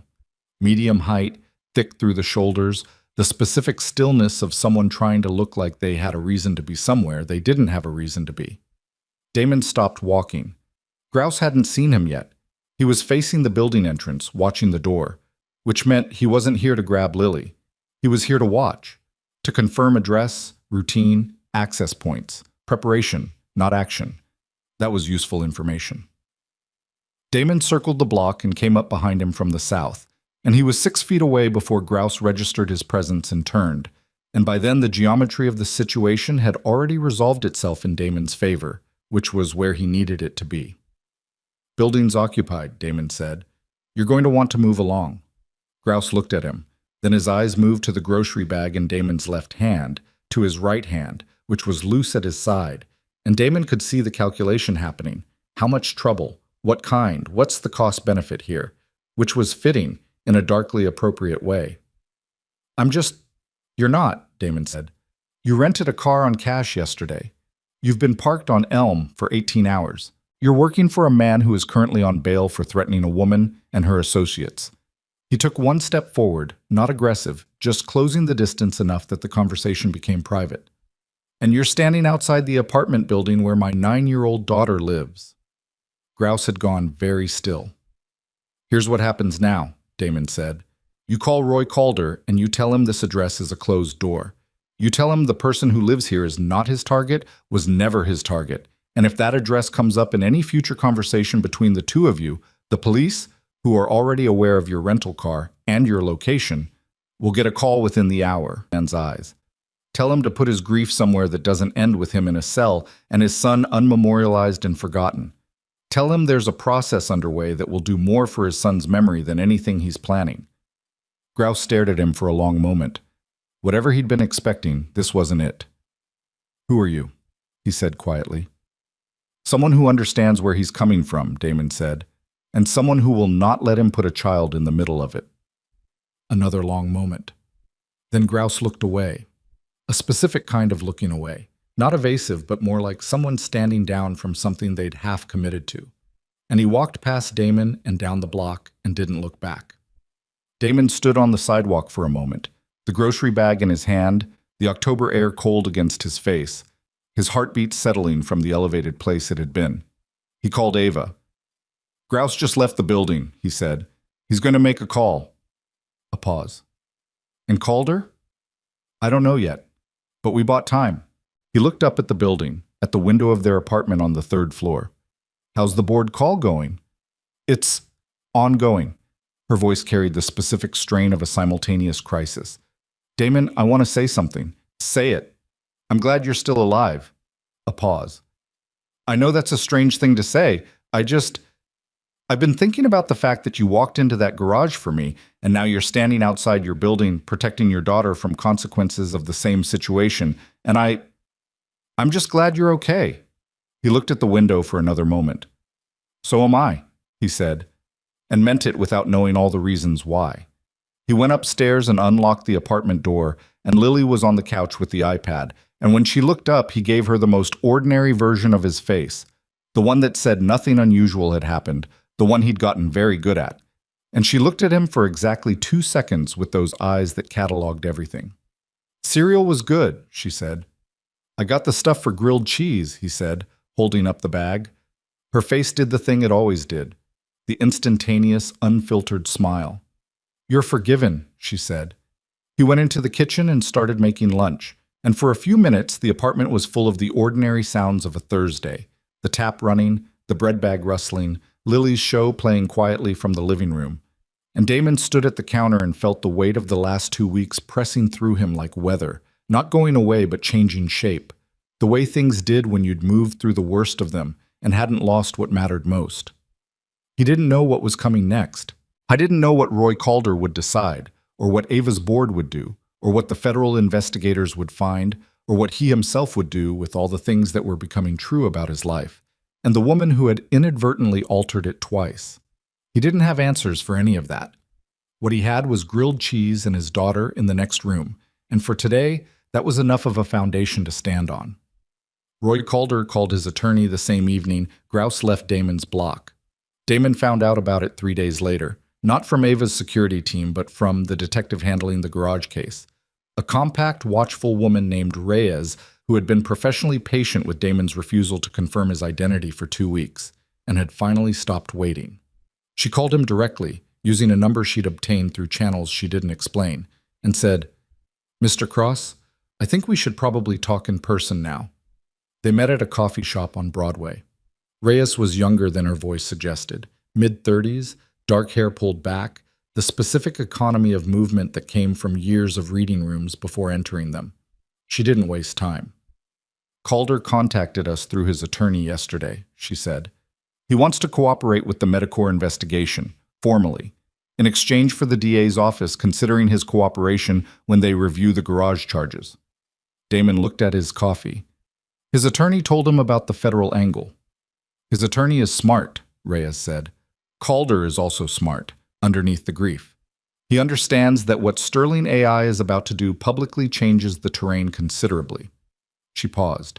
It also helps that someone apparently had a conversation with the man he hired, and that man apparently communicated to Calder that the person he was targeting was not who he thought he was. Damon said nothing. Reyes looked at him steadily. I've seen the security footage from your building's entrance camera, 11:43, 3 days ago. She held his gaze. Whatever was said in that conversation, it worked. Grouse checked out of the Alameda Motel the same afternoon and drove his rental car back to the agency. A beat. I'm not asking you to characterize the conversation. Good, Damon said. I am asking you to come in and give a formal statement about the garage incident. We've been patient on that front, but the Calder Cooperation Agreement is going to move quickly once it's formalized, and your account becomes part of the record. Will it be used in a way that makes Calder's situation worse? Reyes looked at him without surprise, which meant she'd anticipated the question. The DA's position is that Calder's grief is a mitigating circumstance. Nobody in that office is looking to make an example of a father whose son died at 19. She paused. Your statement will help establish the facts of the garage incident. It won't determine what happens to Calder. That's a separate decision already in motion. Damon sat with it. He thought about Roy Calder's son, 19 years old, pre-med, who had wanted to be a pediatric surgeon. He thought about the parking garage and the thing Calder had said, "You people don't get to just walk away," and the raw, specific truth in it, the grief that had calcified into a plan because plans gave grief somewhere to go. I'll come in, he said. End of the week. Reyes nodded, She started to stand, then paused. One other thing. The media situation around Sterling AI is going to escalate significantly in the next 10 days. When it does, the garage footage is going to resurface prominently. She looked at him. Your name will likely come out. Not from us. But it will come out.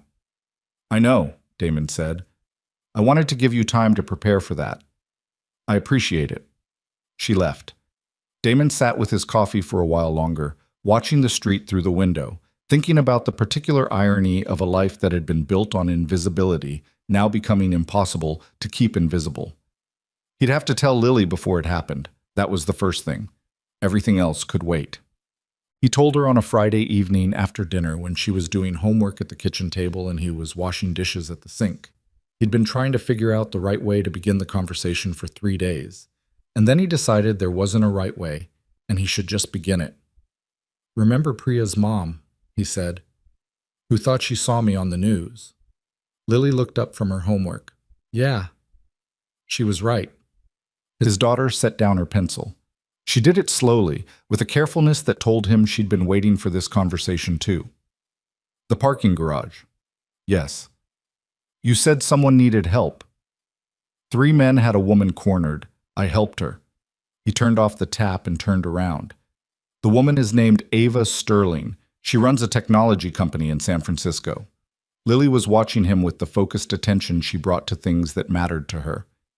Why didn't you tell me before? I was trying to figure out how much of it to tell you. All of it, she said without hesitation. Always all of it, Dad. He sat down across from her. He told her, not everything, not the details about Grouse and the rental car and the building entrance, but the architecture of it. Ava's company, the algorithm, Sarah's file, the way 2 people had ended up connected to each other through the worst thing that had happened to their family. Lily listened without interrupting, which was unusual for her, and when he finished, she was quiet for a long moment. So her company's the reason Mom didn't get the medicine, she said. The company built the system that said no, Damon said carefully. Whether it would have made a difference, we don't know for certain. The doctors thought it would help. But we don't know. No. Lily looked at her homework. A math worksheet, multiplication. The long division injustice was apparently still ongoing. She looked at it without seeing it. Are you angry at her? I was. What are you now? He thought about it honestly. I don't know what to call it. She's doing the right thing now. That matters. It doesn't cancel the other thing, but it matters. Do you like her? Lily, that's a normal question, she said. It's complicated. Everything's complicated, she said, in a tone that sounded so much like something Sarah would have said that he had to look at the table for a moment. You can like someone and be angry at them. That's not weird. No, he said. It's not. She picked up her pencil again, then put it back down. Her company made the thing that said no to Mom. And now her company is going to say sorry to everyone it said no to. She worked through it out loud, which was how she processed things. Externally, sequentially, following the logic to where it landed. And you helped her even when you were angry. I didn't know who she was when I helped her. But you would have anyway, Lily said. Not a question. He didn't answer it directly. He didn't need to because she was right, and they both knew it. Is she nice? Lily asked. She's honest, he said. She's difficult and smart, and she doesn't always say things the right way, but she means them. He paused. She's doing something very hard right now because it's the right thing to do, even though it's going to cost her a lot. Lily considered this. That's kind of what you do, she said. He looked at her. Walk into parking garages, she said, when it's going to cost you a lot. He sat across from his daughter and felt something move through him that he didn't try to name, just let it pass through and settle. Your mom would have had strong opinions about all of this, he said. I know. Lily almost smiled. She would have been furious about the algorithm part, and then eventually she would have decided what mattered was what happened next. She picked up her pencil for real this time. She always cared more about what happened next. Yeah, Damon said. She did. He got up and went back to the dishes, and Lily went back to her homework, and the kitchen was quiet except for the water and the scratch of pencil on paper. And he thought that Sarah would have recognized this moment, the ordinary texture of it, the way the hardest conversations could happen in the middle of the most unremarkable evenings, and somehow that was the right way for them to happen. Ava made the announcement on a Tuesday morning, not a press release, not a statement through her communications team. She scheduled a live address, broadcast through the company's own platform, and picked up immediately by every major network and streaming service. And she stood at a podium in Sterling AI's main conference room with no teleprompter and no prepared remarks beyond a single handwritten page of notes. And she talked for 41 minutes. Damon watched it on his phone from the school's break room, sitting at the corner table with the volume low. Larry from facilities eating a sandwich 3 feet away and completely unaware that the woman on the screen had any connection to the man sitting next to him. Ava stood at the podium in a plain dark jacket, and she did not start with context or history or the company's mission statement. She started with Medicor. She said the word clearly, without hedging, and then she said, "Between 2018 and 2022, the algorithm my company built and licensed to 17 insurance networks generated 1,214 treatment authorization denials that our internal audit has now classified as medically unjustifiable by human review standards. 31 of those patients died within 2 years of their denial." A pause. I want to say that again. 31 people, not 31 cases. 31 human beings with families and names and futures that were abbreviated, at least in part because of a system I approved. She didn't cry. Her voice stayed level throughout, which struck Damon as neither coldness nor performance, but as a deliberate choice. The decision that these families deserved accuracy more than they deserved to watch her fall apart. She announced Medicor's permanent decommissioning. She announced the independent audit's full public release, including internal communications. She announced a $200 million compensation foundation, not a settlement fund requiring signatures and non-disclosures, but a foundation with an independent board and a public charter, and no requirement that recipients waive any legal rights. She announced that Sterling AI was voluntarily submitting all relevant records to the Federal Trade Commission, the Department of Health and Human Services, and the Senate Commerce Committee. Then she said, "I want to be direct about something. I have been asked by my legal team, my board, and people who care about this company to frame what we're doing today as a proactive correction, as evidence that self-regulation in the technology sector can work. I'm not going to do that. What happened was not a failure of regulation. It was a failure of conscience. Mine specifically. I knew this system was denying human beings access to care.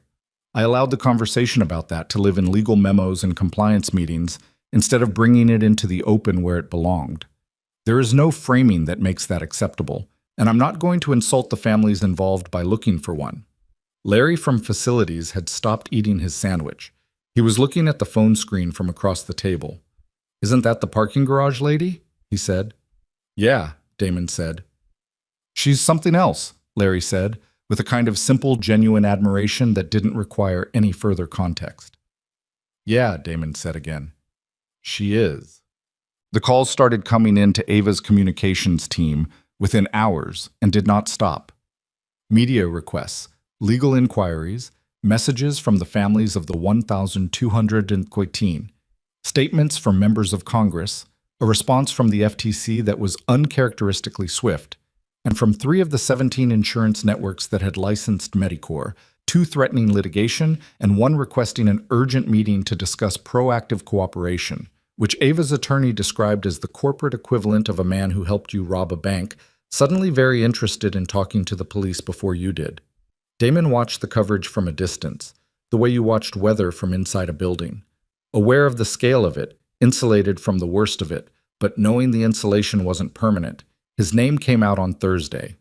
Not from Detective Reyes's office, which had been careful. From a tech reporter in San Francisco who had been working the Sterling AI story since the garage footage first surfaced and had connected the threads. The sealed military file, the Denver janitor, the wife in the Medicor denial set, and published a piece that was careful enough not to be irresponsible but thorough enough to be devastating in its specificity. The Man in the Garage, how Damon Cross saved the CEO, whose company may have contributed to his wife's death. By Friday morning, it had 3 million reads. His phone started ringing from numbers he didn't recognize. He turned it off and used Ava's direct line only. The principal at Jefferson Elementary called him in to ask, gently and with obvious discomfort, whether the attention was going to create challenges for the school environment. He told her probably yes, in the short term, and they discussed whether Lily should take 2 weeks of remote learning, which Lily later described as the worst idea she'd ever heard, and which Damon ultimately agreed with, because pulling her from her routine would signal to her that something was wrong in a way that would do more damage than the temporary disruption of camera crews on the sidewalk. Marcus came over Saturday morning and sat at the kitchen table and read the article on his phone while Damon made eggs. "This is accurate," Marcus said when he finished. "Mostly. The part about Sarah's file." "Yes." Marcus set the phone down. He looked at his hands on the table, then at Damon at the stove. "You've known this for 3 weeks." "Yes." "And you didn't—" Marcus stopped, shook his head, not angry, something more complicated than angry. "I would have wanted to know, Damon." "I know," Damon said. "I'm sorry." "I'm not saying it to—" Marcus exhaled. "I went to her funeral. I sat with you in that hospital the last week." His voice had gotten rough. "She mattered to me, too." Damon turned off the burner and turned around. "I know she did." "So next time something like this, there's not going to be a next time something like this. You know what I mean?" "I know what you mean." He brought the eggs to the table. "I'm sorry, Marcus. I handled it alone because that's how I handle things, and that's not always the right call." Marcus looked at him for a moment, then picked up his fork. "The CEO, Ava Sterling. What about her?" "The article makes it sound like she's doing the right thing." "She is." "How do you feel about that?" Damon sat down across from him. "I feel like it's the right thing," he said carefully. "That's not what I asked." He looked at his plate. "I feel like it's complicated," he said, "and I'm not in a place where I can sort out all the things it is." He looked up. "Does that answer it?" "Closer," Marcus said, and dropped it, because Marcus always knew when to drop it. Senator Patricia Wynne of the Commerce Committee requested Damon's testimony before the subcommittee on AI and healthcare ethics, and the request came through Ava's attorney because that was the only channel anyone could reliably reach him through anymore. Damon read the formal letter twice, then called Ava. "You don't have to do this," she said immediately. "I want to be clear about that. Your involvement in this is already beyond anything anyone could reasonably expect." "What happens if I don't?" he said. A pause. "The subcommittee still hears testimony.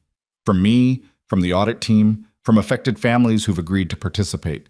It's still significant." "And if I do?" "Then the story stops being abstract," she said. "A former Navy SEAL, a janitor, a widowed father who had direct personal experience with Medicor and then saved the life of the CEO responsible. That is not a story that allows anyone in that room to look away." Another pause.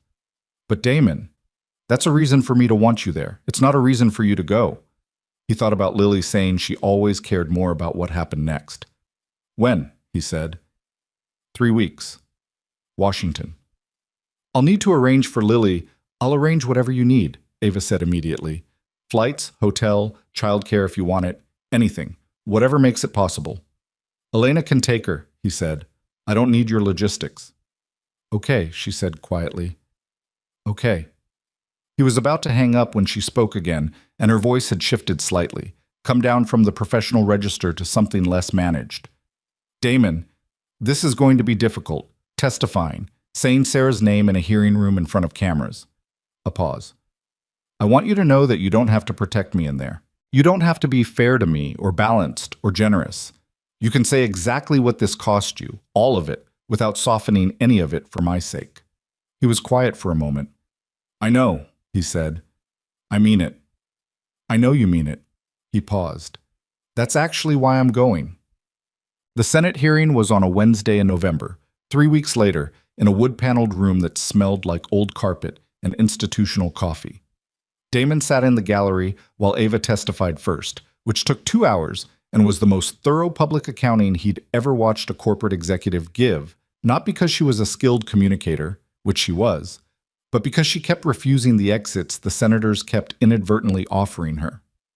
Senator Morrison from Ohio, well-meaning and slightly too impressed by his own gravitas, asked whether she believed a more robust federal regulatory framework could have prevented Medicor's failures, which was an invitation to redirect responsibility outward, to the government, to the absence of oversight.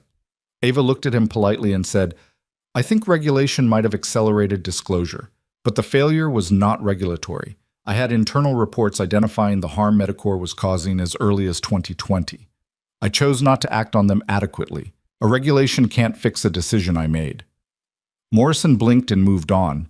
Senator Kalani from Hawaii asked whether this represented a systemic failure of AI ethics frameworks in the healthcare industry, which was another redirect, this one toward the industry collectively. Ava said, "I can't speak to the industry's failures. I can tell you mine. The industry can account for itself separately." She was in the room for 2 hours and did not deflect once. Damon watched it from the gallery and felt something he hadn't expected to feel.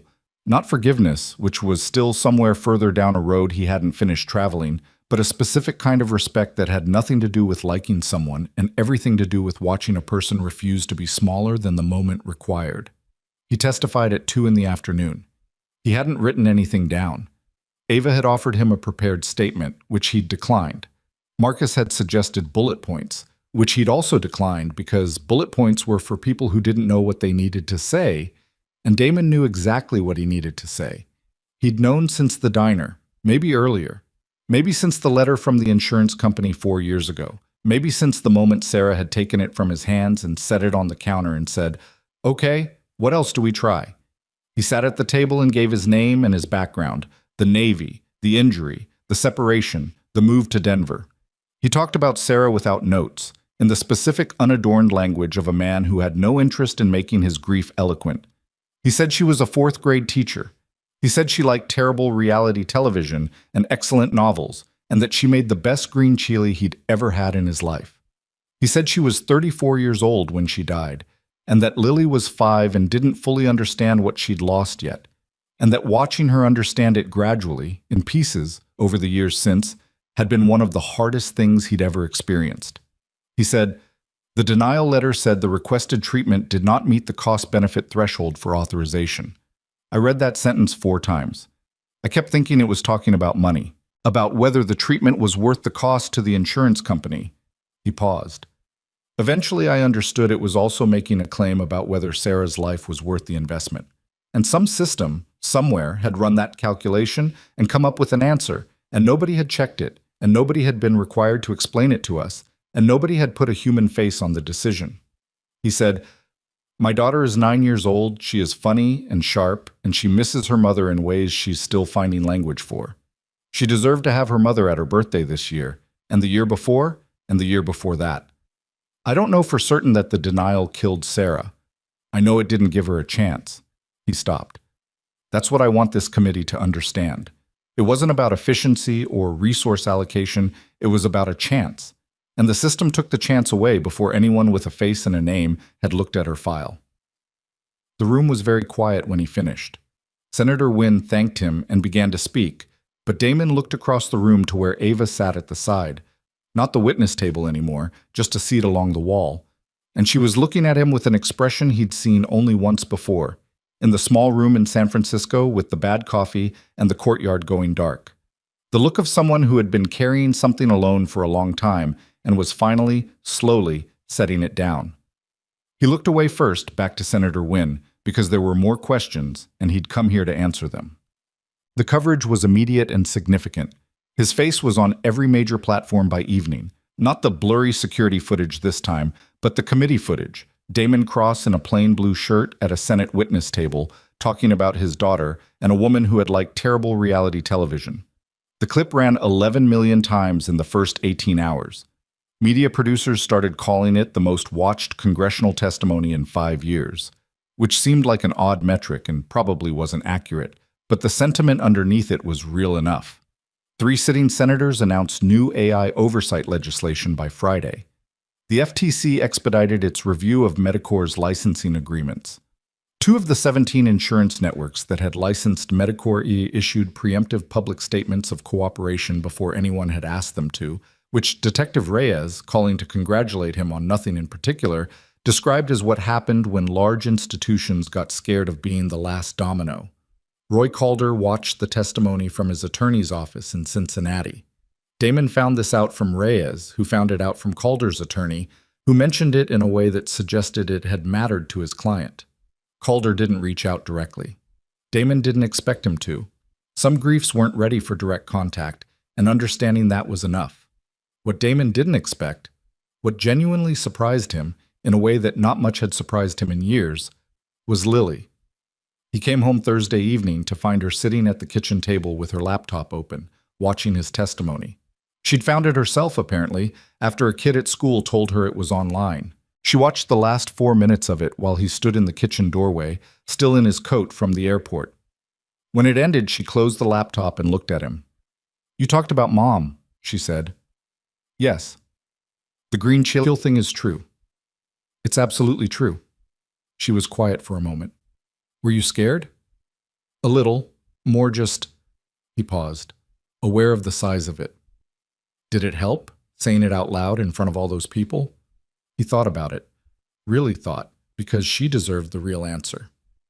"I think it gave the story somewhere to go," he said. "Instead of just being ours. Does that make sense?" Lily nodded slowly. Then, "I think Mom would have been embarrassed about the green child part." "She would have been mortified," Damon agreed. Lily smiled. It was the real one, the unguarded one, the one that had been her mother's before it was hers. "But she would have liked that you said it," she said. He sat down across from her and didn't say anything for a while, and Lily didn't either. And outside the window, the Denver evening was doing what Denver evenings did in November, cold and clean and not apologizing for itself. He and Ava spoke the night after the hearing, later than usual, almost midnight her time. She was still in Washington. He was back in Denver, the apartment quiet. "It went further than I thought it would," she said. She didn't sound triumphant. She sounded like someone coming down from a very high place and not yet sure what the ground felt like. "Legislatively," he said. "Legislatively. And—" she paused. "I've been getting calls from families. From the 1,214. Not through the Foundation's intake process. Directly, through my office." Another pause. "My assistant has been taking messages. There are a lot of them." "What are they saying?" "Different things. Some of them are angry. Some of them are—" Her voice shifted slightly. "Some of them are just saying thank you, for saying the names out loud, for not hiding them in aggregate data." Damon sat with that. "I don't know what to do with thank you," she said quietly. "From those families. It doesn't feel like the right response to what happened."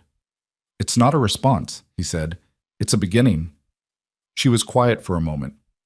How do you hold both things at the same time? The weight of what's wrong and the small beginning of something different. "You just do," he said. "You don't resolve it. You hold it." "Does it get easier?"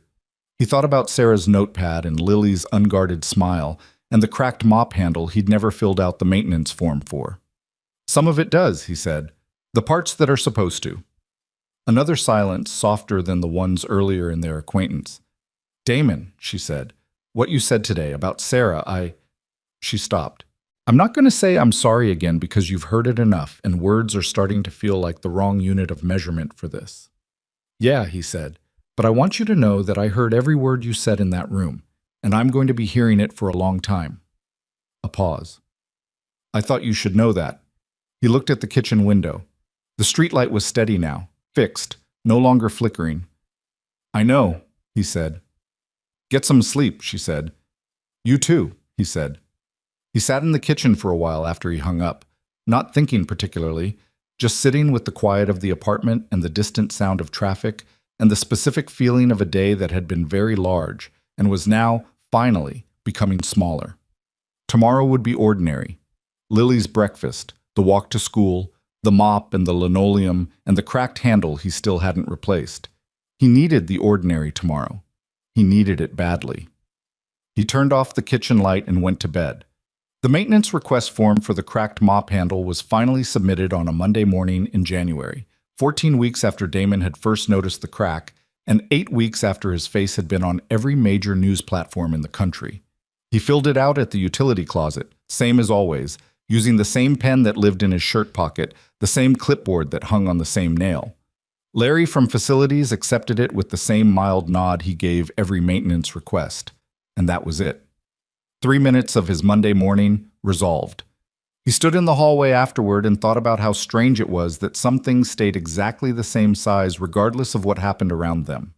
The linoleum still needed mopping. The supply closet still smelled like bleach. Marcy at the front desk still pulled on her coat at exactly 4:52 every afternoon. The world that existed inside Jefferson Elementary operated on its own time and its own logic, and Damon Cross had spent 8 months being grateful for that.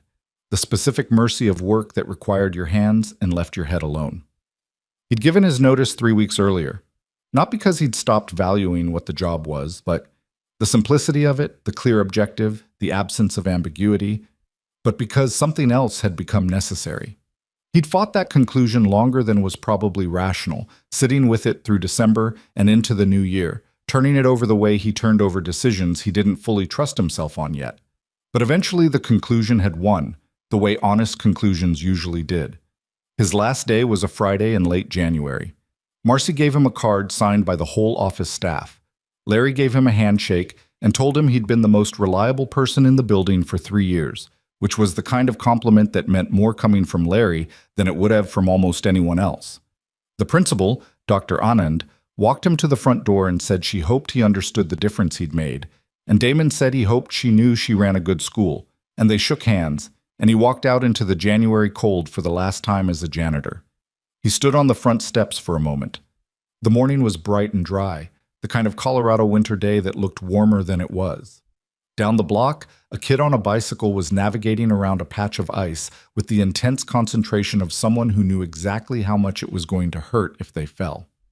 He watched until the kid made it through safely. Then he walked to his car. Sterling AI's Denver office occupied the top 2 floors of a building on 17th Street, which Ava had chosen specifically because she'd wanted the advocacy division to have its own physical presence separate from the San Francisco headquarters. A deliberate signal, she'd said, that the work wasn't an appendage of the company's main operation, but a thing with its own weight and address.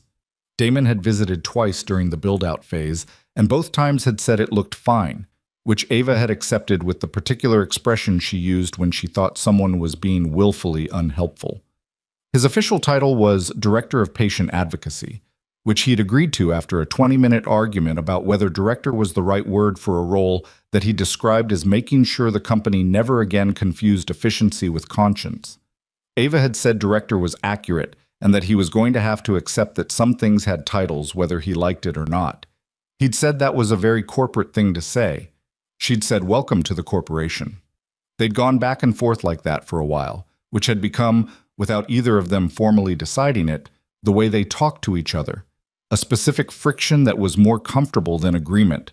A shorthand that had developed over months of hard conversations and bad coffee and the slow erosion of the professional distance they'd both initially needed. The foundation had processed 412 claims in its first 3 months of operation. Not settlements, claims, each one reviewed by a 3-person panel that included at least 1 medical professional and 1 patient advocate from outside the company. The compensation amounts were determined by an independent formula, but the process itself was built to require that someone read every file, every name, every specific story before any decision was made. No algorithm, no cost-benefit threshold. Every file got a face. Damon had read every single one. Not because his role required it. Technically, he was responsible for policy development and systemic review, not individual case intake. But in the first week when the files had started coming in and the intake team had begun processing them with the efficient, compassionate professionalism Ava had hired them for, Damon had sat down one evening after everyone else had gone home and opened the first file. He'd read it in 40 minutes. A 61-year-old woman in Memphis named Doris Wayland, retired librarian, denied authorization for an immunotherapy protocol for non-small cell lung cancer in 2019. Approved 2 years later, after the window for maximum efficacy had closed. Still alive as of the intake date, but the prognosis had changed materially. She'd included a handwritten note with her claim, not asking for anything specific, just saying she wanted someone to know that she'd had a garden she couldn't tend anymore, and that she'd planned to travel to Portugal for her 65th birthday and hadn't been able to, and that those things weren't catastrophic, but they were hers, and she'd lost them. He'd read Doris Wayland's file and then the second file, and by 11 o'clock he'd read 19 of them. He'd gone home and made tea and sat at the kitchen table in the dark for a while. Not sad exactly. Something beyond sad. Or before it, the flat open terrain of bearing witness to something that couldn't be unfixed.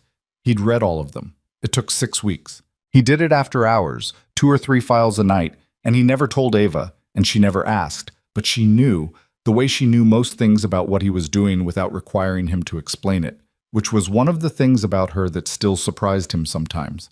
The quality of her attention, how precise it was when she chose to use it. On the day the 412th claim was processed, she came to his office, a real office, with a door and a window and a plant Lily had insisted on bringing from home, and set a folder on his desk. "What's this?" he said. "Roy Calder's formal cooperation agreement with the Senate subcommittee is finalized," she said. "He's going to testify next month." She paused. His attorney also submitted a claim on his behalf. For Marcus. Damon looked at the folder. "I know." He'd been notified by the intake team the week before. "The panel can handle it without your involvement, given the circumstances." "The panel will handle it the same way they handle every file," he said. "I'm not going to make Marcus Calder's claim different because of what his father did." Ava looked at him. "I know," she said. "I'm telling you it's okay if you need distance from it." "I don't." He looked up from the folder. His son deserved a pediatric surgeon's life. That's the file that goes to the panel. She nodded. She started to turn toward the door, then stopped. "Damon." "Yeah." "Do you think Roy Calder is going to be okay? Eventually?" He considered it honestly. "I think he's going to have a harder time than most, because he did something with his grief that he'll have to carry." He paused. "But I think he's got enough anger left to become useful. And angry people who find something worth fighting for, they tend to find their way through." Ava leaned against the doorframe. "Is that what happened to you?" "I found Lily," he said. "That came first." He looked at the plant on the window sill. "Then I found a parking garage." She almost smiled at that. Not the professional version, the real one, the one he'd seen maybe a dozen times in 8 months and which always arrived like something she hadn't planned on. "You really are terrible at accepting anything. I accepted the director title. Under duress. Still counts." She pushed off the doorframe. "The board meeting is at 3, if you want to join." "I'll be there." She left. He sat at his desk with the folder and the plant and the window and thought about the distance between a utility closet on the East Corridor and this office on the 17th floor of a building on 17th Street, and whether that distance was progress or just change, and decided it was probably both, and that probably both was the honest answer to most questions worth asking. He visited Sarah's grave on a Saturday in February, which he did every year on the anniversary of her death. He went alone, the way he always went. Lily had come with him twice, and both times had ended up okay, but hollowed, and he decided that some forms of grief were better kept separate, that Lily didn't need to watch him at the graveside to understand that he still carried her mother, because she could see it in every day he lived. It was cold and overcast, the sky the particular gray of Colorado February, the ground hard and dry. He stood for a while without saying anything, which was how he usually did it. He wasn't a man who narrated at graves. He just stood and let the weight of it be what it was. He thought about the Senate hearing, about saying her name in that room, the green child, the terrible reality television. He thought about Doris Wayland in Memphis, and 411 other people whose names he now carried, the way you carried things that had been given to you without your permission, but that you'd decided to hold with care anyway. He thought about 8 seconds in a parking garage on a Thursday in October. "I didn't know what I was walking into," he said aloud, because sometimes words were necessary even when there was no one to hear them. "You probably would have told me that was typical." He looked at the headstone. "Lily made me get a plant for the office. A succulent," she said, "because she knows I'll kill anything that needs more than weekly water." He paused. "She's right." The wind moved through the cemetery, dry and flat. A pair of sparrows moved across the ground 20 feet away. She's complicated," he said. "You would have had very specific opinions about her. I've been trying to figure out what they would have been." He paused for a long time. "I think you would have started skeptical and then gotten past it faster than me. You always did." Another pause. "I'm getting there." He stood a while longer. He didn't resolve anything at the graveside. He hadn't expected to, had long since stopped expecting graves to provide the kind of clarity people in movies got from them. What he got was time. Time in proximity to the fact of her, the unambiguous and permanent fact, and time had its own value separate from resolution. Before he left, he said, "Lily wants to start cooking dinner on Sundays. Actual cooking, not sandwiches. She's been watching videos." He looked at the headstone. "I told her if she makes something inedible, I'm ordering pizza. She said that was fine because she's a better cook than me anyway." He almost smiled. She's not wrong. He drove home and made coffee and spent the rest of the morning quietly, and it was enough. The conversation he'd been avoiding for 3 months happened in late February, on an evening after Lily was asleep. Not because Damon had planned it, but because Ava had driven from the Denver office to drop off documents he could have received by email, and they both knew it, and they'd ended up at the kitchen table with the same bad coffee from the same diner she'd gone to after the diner became a normal place. They went together sometimes, and eventually the documents were sitting untouched on the counter. "You drove 40 minutes to drop off a folder," he said. "I was in the neighborhood." "Ava." She looked at her coffee. "I was not in the neighborhood." "No." She was quiet for a moment. The kitchen was warm and the apartment around them was the specific quiet of a sleeping child, that particular quality of silence that had presence in it. "I've been thinking about something," she said, "and I've been trying to find a responsible way to bring it up." "There isn't one," he said. "Just bring it up." She looked at him. "I don't want to make this complicated. What we're doing, the work, the foundation. I don't want to do anything that makes that complicated or that makes you question whether, Ava." He said it quietly, not impatiently. "Just say it." She held his gaze. "I like coming here," she said. "Not just to the office.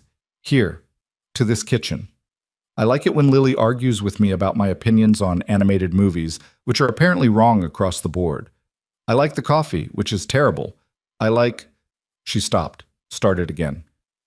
"I like you. And I don't know what to do with that, given everything, and I'm not asking you to do anything with it. I'm just—" She exhaled. "You told me once that honesty matters more than comfort. I'm trying to practice that." Damon looked at his coffee cup. The kitchen was quiet and warm around them, and outside the February night was doing what February nights did, cold and indifferent, and not caring in the slightest what happened inside the lit windows of small apartments. He thought about a cracked mop handle and a bad decision, and 8 seconds, and where 8 seconds had led. The entire improbable chain of it, the way a single choice in a parking garage had pulled everything that came after into a shape neither of them would have predicted or asked for. He thought about Sarah and about the difference between honoring what you'd lost and using it as a reason to never risk anything again. He'd been doing the latter for a long time. He knew that. Lily knew it. Marcus had known it since approximately month 3 of their friendship and had been waiting patiently for Damon to catch up. "I'm not there yet," he said. "I want to be honest with you about that. There are still things I'm working through and I don't want to shortcut them." Ava nodded carefully. "Okay. But I'm not nowhere either." He looked at her. "I don't know how to say that without it being either too much or not enough." "It's enough," she said. "It's exactly enough." They sat with that for a while, in the good way. The way where the silence between two people has stopped being something to fill and started being something that belongs to both of them equally. "The animated movie opinions," he said finally. "Lily is very passionate about them. She's right about most of them." "She told me that specifically," Ava said, verbatim. "I believe it." He looked at his coffee. "She also told me you were, and I'm quoting her here, actually pretty cool once you stopped being nervous." Ava went very still. "She said I was nervous?" "She says everyone's nervous when they first come over. She finds it endearing. She's 9. She's very perceptive." Ava laughed, a real laugh, brief and slightly startled, the kind that happened before she could decide whether to allow it. He didn't hear it often. It was better than the professional version of almost anything she did. "I was a little nervous," she admitted. "I know," he said. "I found it endearing too." She looked at him. He looked back. And the thing that had been forming for months between them, not defined, not named, built out of hard conversations and bad coffee, and a kind of honesty that most people never managed with strangers, let alone with someone who had every reason to be their enemy, sat in the kitchen with them, present, and patient, and not requiring anything from either of them tonight beyond the acknowledgement that it was real. Spring came to Denver the way it always did, tentatively and then all at once. By April, the walks to school had lost their teeth. By May, Lily had graduated from watching cooking videos to executing them with the focused ambition she brought to everything she decided mattered, and the Sunday dinners had become a genuine event. Damon doing dishes while Lily narrated every decision she'd made and why, developing in real time an aesthetic philosophy about food that was confident and frequently correct. The foundation reached 700 claims processed in March, 850 by May. The independent audit's public release had generated 4 pieces of federal legislation still working through committee, 2 of which had bipartisan support substantial enough that they were expected to pass. 3 other healthcare AI companies had voluntarily suspended similar algorithmic systems pending independent review, which Ava described as the self-interested kind of right decision, and Damon described as still a right decision, and they disagreed productively about that distinction for most of a Tuesday afternoon. Sterling AI had lost 58% of its valuation in the 6 months following the announcement. 2 of the board members who'd wanted to remove Ava had resigned instead, one of them publicly, in a way that had generated its own small news cycle. The company's revenue had contracted significantly, but had not collapsed, partly because several institutional clients had stayed specifically because of the transparency. Organizations that had their own reasons to value a vendor whose first instinct under pressure had been disclosure rather than concealment.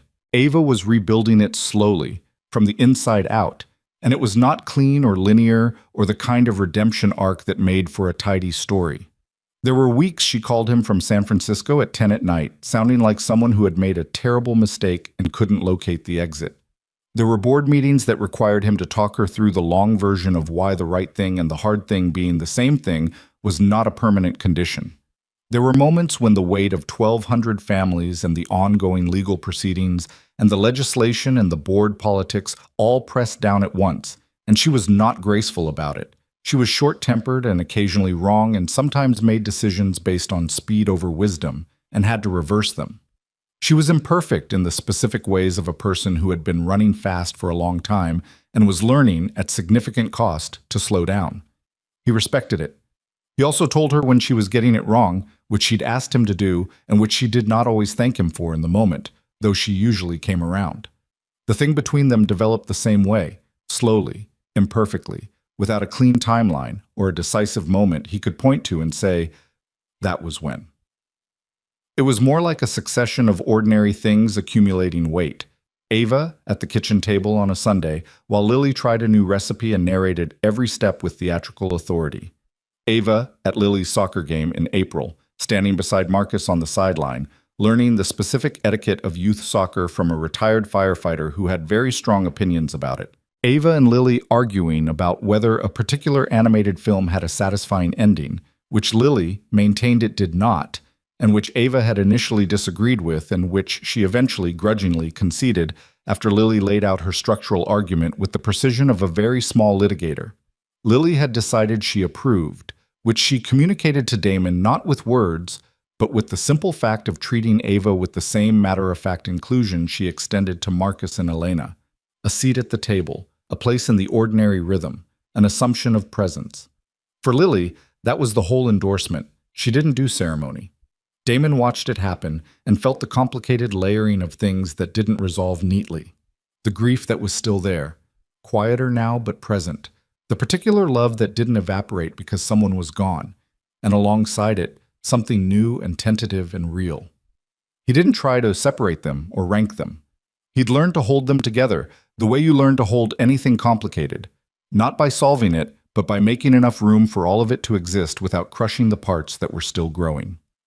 On a Saturday evening in June, he took Lily to a park on the eastern edge of the city that she'd been asking about for 2 months, one of those newer parks with a section that had been deliberately left unlandscaped, native grasses and wild prairie plants growing in an unruly spread between the walking paths, the kind of intentional wildness that looked like neglect until you looked closer.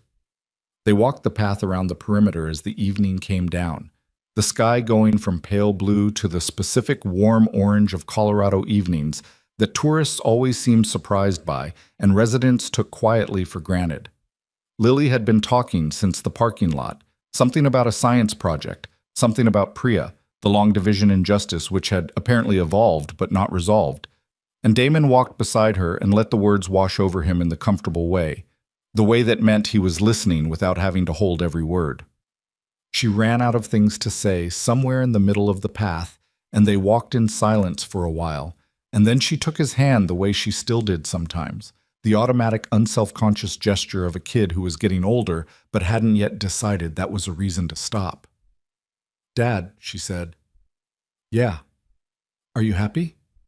He looked at the sky, at the wild grasses moving in the warm evening wind, at the city in the distance and the specific latitude of the moment. Standing in a park on a June evening with his daughter, the weight of the year settling into something that was not resolution exactly, but was livable, was actually livable in a way that felt earned rather than temporary. He thought about 8 seconds in a parking garage, about a cracked mop handle in a diner on Colfax with bad coffee, about a woman at a podium refusing to look for an exit, about 412 names he carried and 700 more, and the ones still coming, about Roy Calder's son, 19 years old, who had wanted to be a pediatric surgeon and who mattered, whose mattering could not be undone no matter what happened next. About Sarah, who had taken a letter from his hands and set it on the counter and said, "Okay, what else do we try?" And who had been braver than he'd understood at the time, who had been braver than most people got to witness up close, and who he had been lucky enough to love for the years he'd had. About Lily, standing beside him right now, her hand in his, asking him a question he used to think he'd never be able to answer honestly. "Yeah," he said. "I think I am." She nodded, accepting this the way she accepted things that mattered, not with fanfare, just with the quiet weight of someone who'd wanted the true answer and gotten it. "Ava's coming Sunday," she said. "I know. I'm making the tomato pasta, the good one." "You say that every time." "Because it's always the good one." She kicked a stone off the path. "Should I make enough for her to stay for dinner?" He looked at the sky again, at the orange going deeper now, the first stars becoming visible at the upper edge. "Yeah," he said, "make enough." Lily let go of his hand and walked slightly ahead, the way she did when she'd gotten the answer she was looking for and was ready to move on to the next thing, and Damon Cross stood on the path in the warm June evening and watched his daughter walk through the wild grasses with the specific, unself-conscious ease of someone who trusted the ground beneath her feet. He'd spent 4 years learning that the past couldn't be rewritten.